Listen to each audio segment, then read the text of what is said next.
Mic check, 1 2 1 2. What is this? Do you know the dope, man? I need some more. I go by the name of Rory K. Man, I need some more. Coming live from Soho in New York City. This is the inaugural, the pilot episode of the newest and the hottest podcast on the net. This is the Rory K Way. Episode 1, let's get into it, let's ride, come on, hands up. I'm a Javinci, babe. Bustin' it down and I got it for Vinci, babe.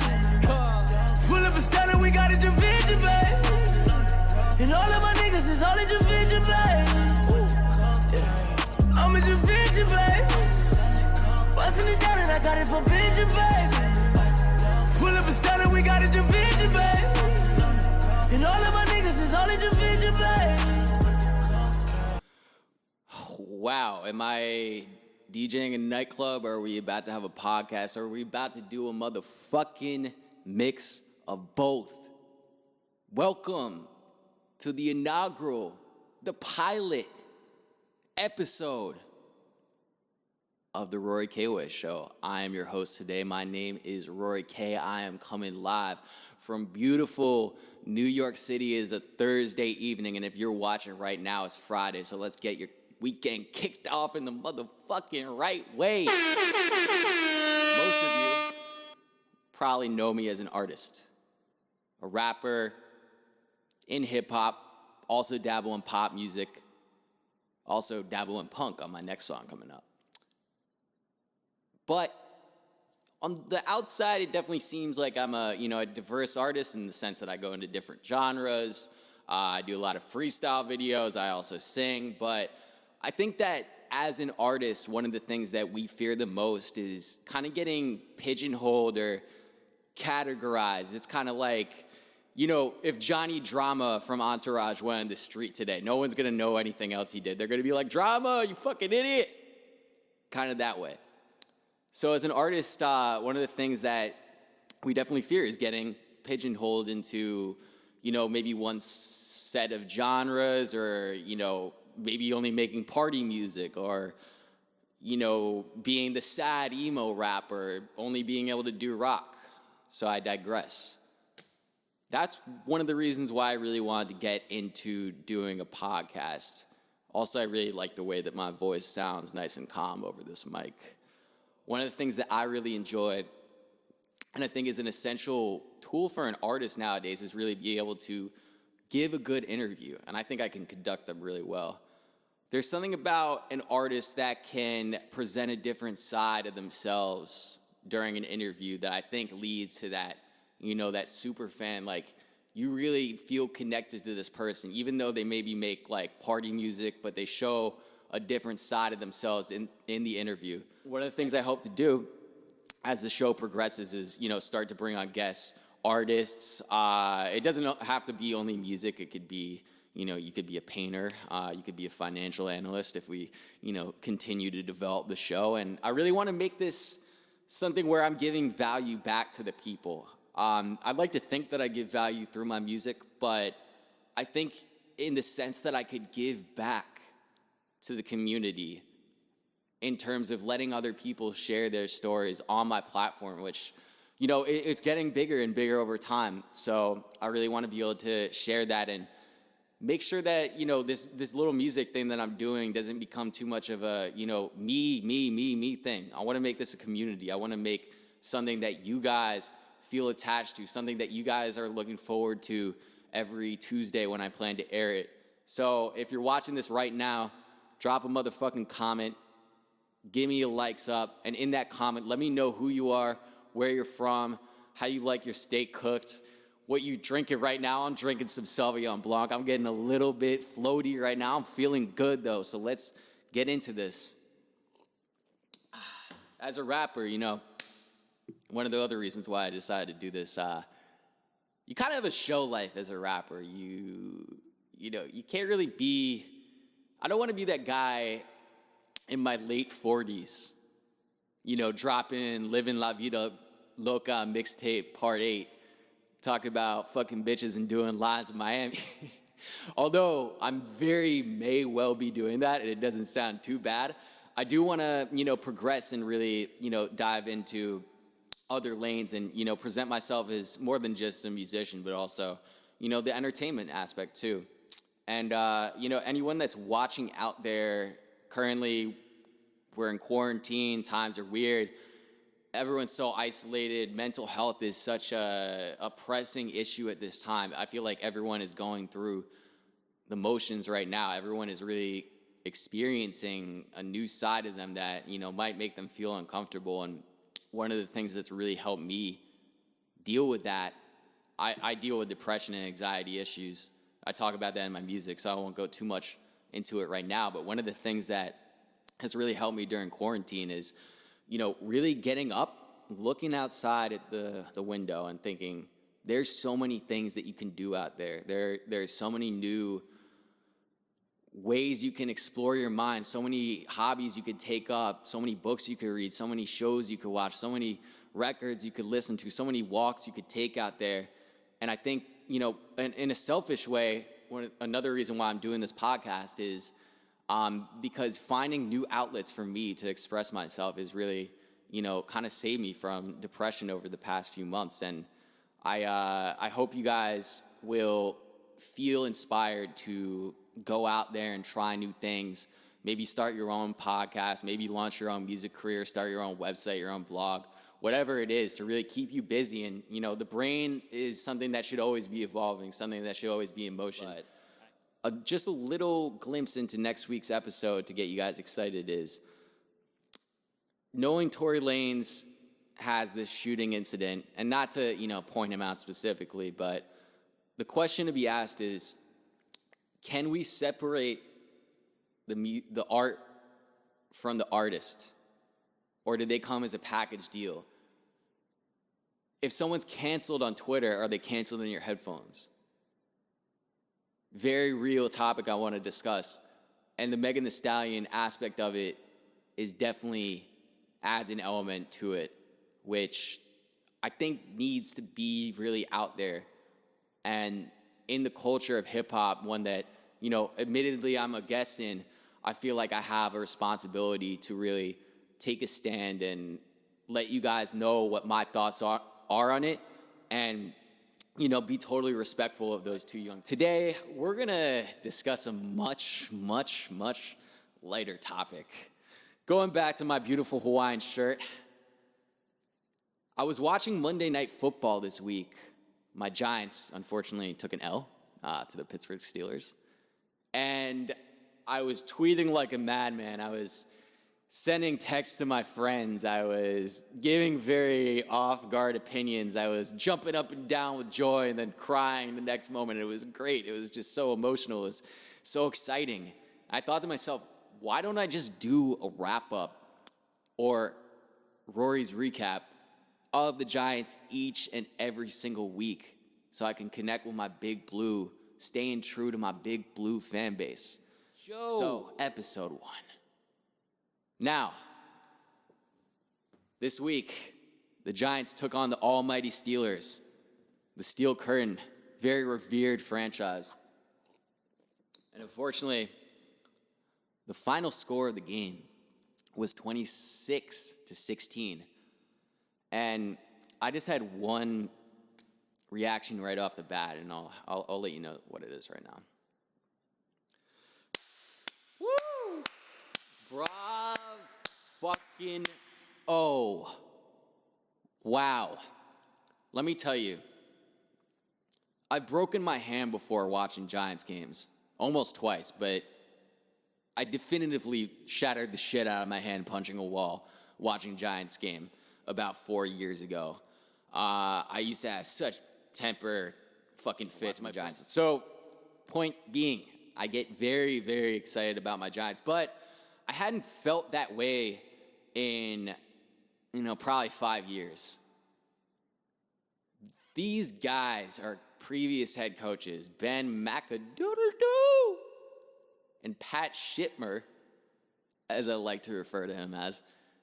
No offense to those guys, but you're just not built for the coaching life. It seemed like every time I would watch them, I would watch the team, I would watch press conference, it seemed like my life was being fucking sucked out of me like Superhead. Shout out to all my old school hip hop fans who know who that is. More so like a Dementor though. The energy was just completely drained from me, and it was so depressing watching the Giants. And for the first time on Monday night, I was on the edge of my seat. I was throwing temper tantrums. I was punching pillows. I was jumping up and down, crying, screaming, giving joy, elation, just felt passionate. It was such a welcoming feeling that I hadn't felt in so long. And the reason for it is our new coach, Mr. Joe Judge. God damn it, I love this guy. This guy is so passionate and inspiring. Like, if he gave me a pep talk, he'd probably convince me to rob a bank. He could probably do anything, to be honest. Like, that guy really just knows how to pump up a room. He is no nonsense, but at the same time, you could see that he's gotten a sense of respect from the players, a sense of empathy that he has, where they not only respect him in they fear him way, but they think of him as, you know, more of like, I don't want to even say like a father figure, but they definitely feel like they can come to him for like personal issues, and I just really admire it.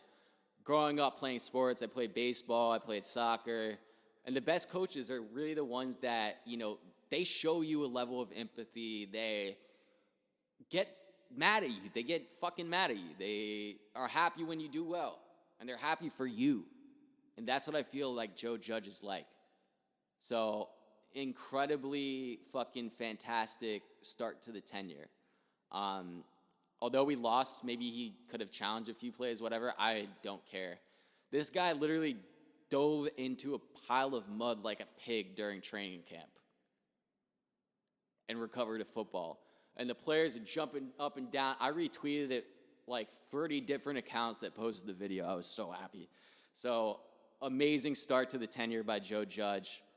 Unfortunately, we took the loss, but there are brighter days ahead.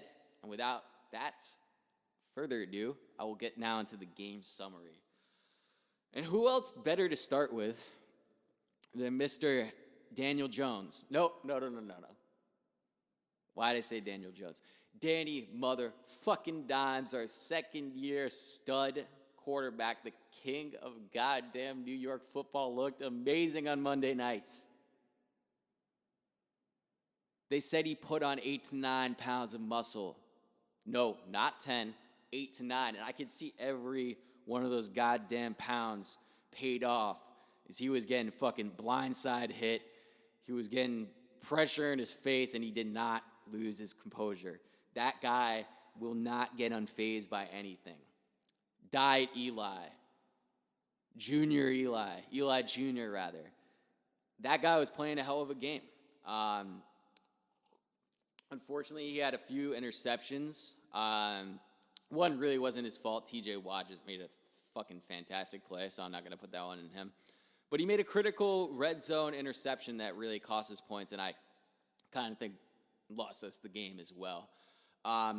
When you're down there, you got to come away with points. You can't go away with like just a field goal when you're playing like the best defense in the league in the Steelers. Like, you have to come away with a touchdown. And he had a really bad pick. He ran outside the pocket. He got hit as he threw, and I think like a defensive tackle or some shit picked him off. So aside from that, played a really good game. He seems to have a really good control over Jason Garrett's new offensive system, making a lot of good throws, showing good arm strength, and threw an absolute fucking dime to my boy, the second-year wide receiver, Mr. Darius Slayton, who played like a fucking man possessed. 6 catches, 102 yards, and 2 touchdowns. Now, in fantasy football, I unfortunately drafted Sterling Shepard over him, who I heard all training camp was going to be the main target.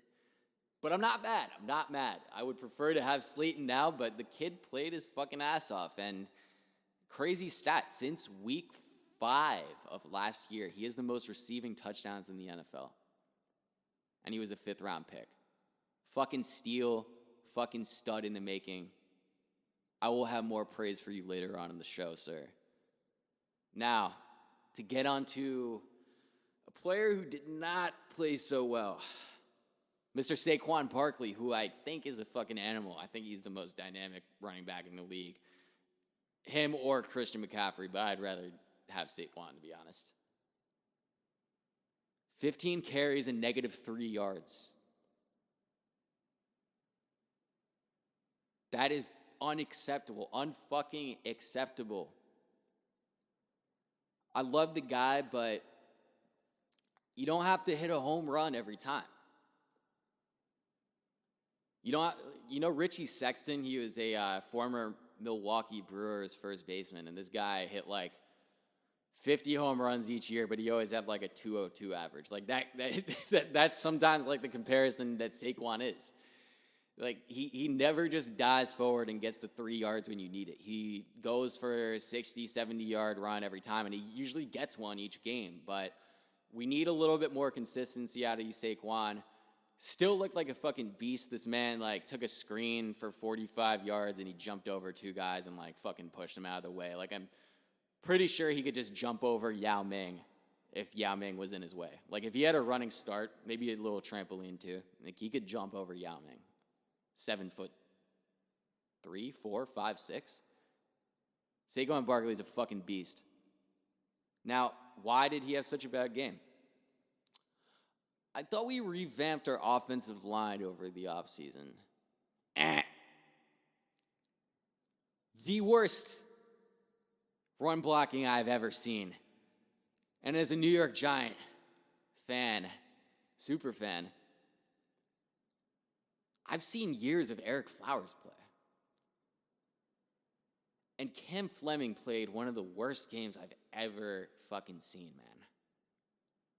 He was an embarrassment out there. Every time Saquon touched the ball, 5 defenders in his face. Kevin Zeitler, great guard. I don't know what the fuck he was doing on Monday night. He sucked ass.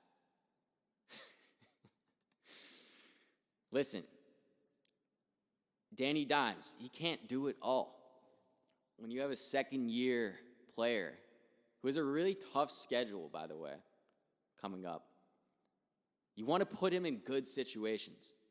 And when you have the best running back in the league in Saquon Barkley, he should be in good situations for most drives. Seemed like he was always playing like 3rd and 15, 2nd and 13. It was just putting him in risk, and like as a quarterback who's young and still learning the game and, you know, is admittedly prone to mistakes, you have to eliminate those situations that you're putting him in. And the offensive line was not doing that. The run game was just fucking atrocious.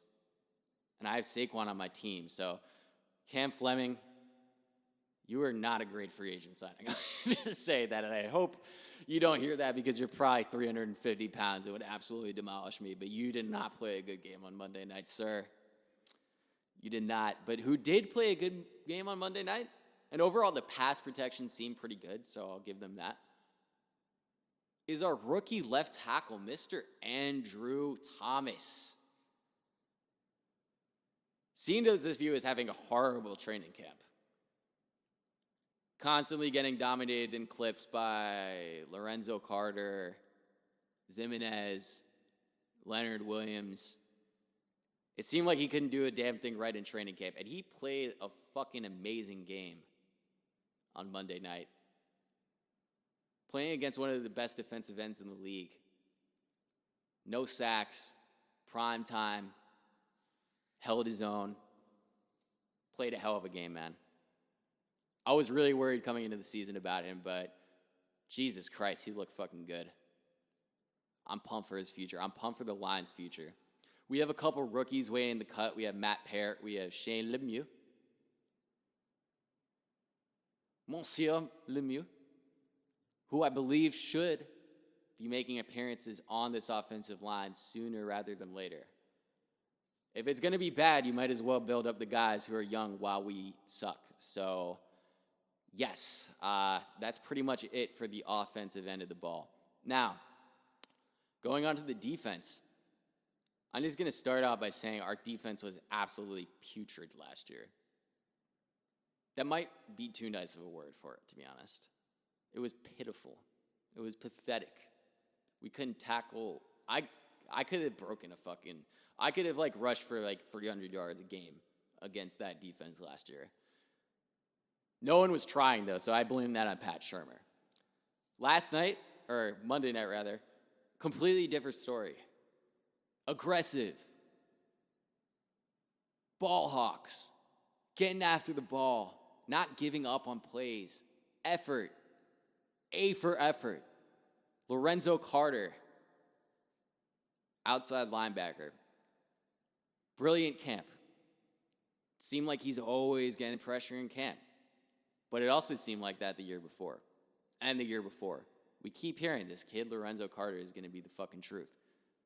And then you don't hear a single thing about him the entire season. Carl Banks, historic linebacker of ours, says this is the year where Lorenzo Carter needs to step up. And he did just fucking that on Monday night. He was our highest ranked player on PFF. Constantly after the quarterback getting pressures and was just all over the fucking field. If you're a fan of the glory days of the Giants, those 2000s teams, we had OC, we had Strahan, we had Tuck, guys that would just shred offensive lines up and cause fucking fear in the heart of quarterbacks and beat the shit out of them constantly throughout the game. We haven't had that in so many years. I think this kid, Zoe Carter, could be the truth. Let's see. I don't want to crown him too early, but I'm going to give you a big fucking hand for your game on Monday night, man. Great fucking game. Got a lot of pressure. Lived up to the training camp hype. Speaking on Giants classic teams, the last time we've had a game-changing linebacker who could really, orchestrate the defense, be that guy who's really the leader, who's really, calling all the shots, who's really, the backbone and, someone you could rely on was Antonio Pierce, and that's fucking a decade ago. We had a free agent signing of Blake Martinez is his name. I had never heard of him before we signed him. Again, I'm not a football analyst. I'm just here to give you the truth and the raw emotions of, how I perceive the game.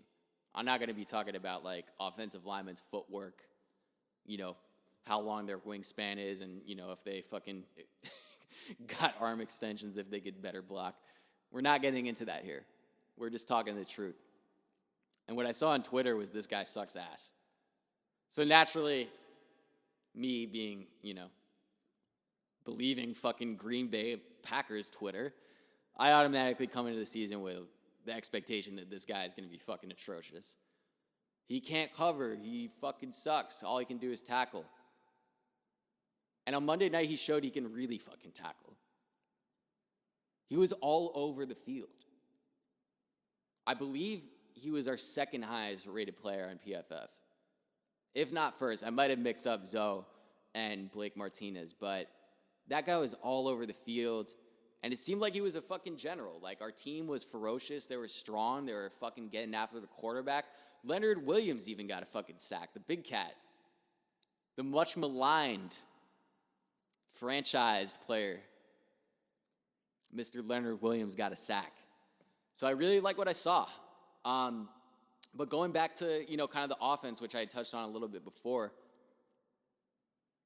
if you want to have a good defense, they have to get a little bit of a rest here and there. And therefore, we need the running attack to come together. Because when you become a completely pass-dependent offense, you're never leaving the field. You're sending on the defense again and again and again. And it seemed like the time of possession was probably 3/4 dominated by the Steelers, and it just seemed like they were always on TV. They were always on the offensive attack. So naturally, our defense got gassed, but I think that overall, given that we were playing Ben Roethlisberger, we held our own. We did a pretty solid showing, definitely in comparison to last year. I think we would have given up 50 points last year if we had played the Steelers. So overall, pretty happy with the defense. as a unit collectively, it has to work in sync, in motion. Like, we have to get the running game a little bit more stable so that the defense is not worn out. But overall, pretty satisfied with the defensive showing. And we're actually missing the player I was most excited to see this season, Xavier McKinney. Hopefully he comes back before the end of the season, but he broke his foot. Praying for that kid. Put your X's up. He actually looks like XXXTentacion. Crazy shit. That kid's going to be a stud. I'm ready for him to play. So, to kind of conclude things on that end, I have some awards to give out. I'm not just that guy where I'm going to, shit on people. I want to give my good players some motherfucking props. But y'all ain't safe from the motherfucking smoke, man. You are not safe from the smoke. If you thought you're safe from the smoke, you thought goddamn motherfucking wrong, boy. So, we're going to do this each week, Giants game, to conclude my wrap-up and analysis. We're giving out 4 awards. On a positive note, we're going for the offensive GOAT. Next up, the defensive stud. Thirdly, absolutely phenomenal alliteration by me here, the offensive oaf of the week. And to wrap it up, we're going to go with a defensive dud. So without further ado, let's let the awards ceremony begin. And first off, the offensive motherfucking GOAT of the week goes to the one and only second-year phenom, Mr. motherfucking Darius Slade. Bro. Woo! Dynamic, playmaker, all the above. This kid has a bright future. Chemistry with Danny Dimes is just off the chain right now. I think this kid, again, could be like a top 10, 15 receiver by year's end. I think the sky's the limit for him. I want him to get more involved in like short passing, like give him some screens, get him some routes down the middle. I know he's like primarily like a deep threat, but I think that he can do much more than he's doing right now. And he ended the game with fucking 6 catches, 102 yards, and 2 TDs. So fucking fantastic build up off of your amazing rookie campaign where people thought you were just going to be, another guy. This guy is big play slay. Facts. So the offensive GOAT of the week goes to Mr. Darius Slade.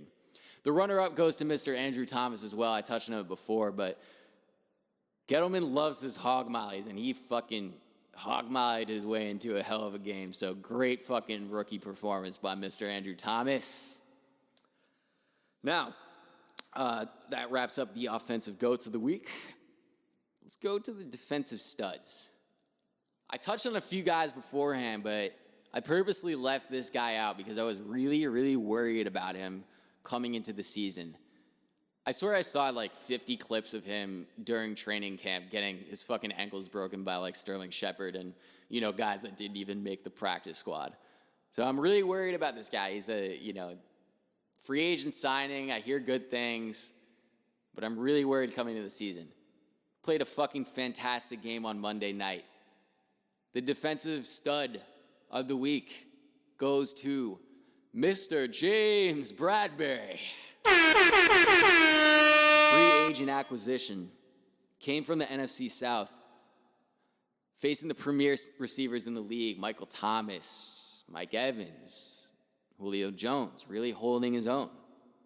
And he did just that on Monday night. He was ball hawking all over the place. He was breaking up passes. He was locking down his receivers. He was looking phenomenal. So that young man, I think, has a good future in being kind of the anchor of the defensive back. And we really need it, seeing as DeAndre Fuckhead Baker had to get arrested and rob a party. So big round of applause for motherfucking Mr. James Bradbury. And the runner-up, I touched on him before as well, Mr. Zoe Carter, who's going to have a fucking pro year this year. Now, not everyone is safe from the smoke once again. Today's offensive oath goes to a good player and one on my fantasy team. Today's offensive oath goes to Mr. Evan Stonehands Ingram. Boom. Oh, brother, this guy stinks! This man played a terrible game on Monday night. I hate to say it, too. I hate to say it. I really like this guy's game. I think he could be a good player, but he makes mistake after mistake after mistake, whether it's dropping a critical third down pass and killing a drive, slowing up on an easy touchdown route when we're on the 3-yard line, or making an amazing fucking catch, but in the process pushing completely off of a guy and getting offensive pass interference and killing the drive, and then, you know, of course, not blocking at all for Saquon. So I need to see more out of this guy. This guy is just like the gambling addict that you keep on giving chances and he keeps, you know, fucking losing all the money. He's the girlfriend that, you know, you find out cheated on you. Oh, I didn't cheat. I'm so sorry. We'll do it again. All right, fine. I forgive you. Next night, she's out sucking some dick. She's out sucking some dick. That is the classic fucking comparison for Evan Ingram. This guy's in such a letdown. He's let us down every time. We have such high expectations for him. I really hope that you step it up, man. I really hope that you step it up because I think you're a good player, but you are definitely the offensive oaf of Monday Night Football. Oh, brother, this guy stinks! Step it up next week. Let's step it up.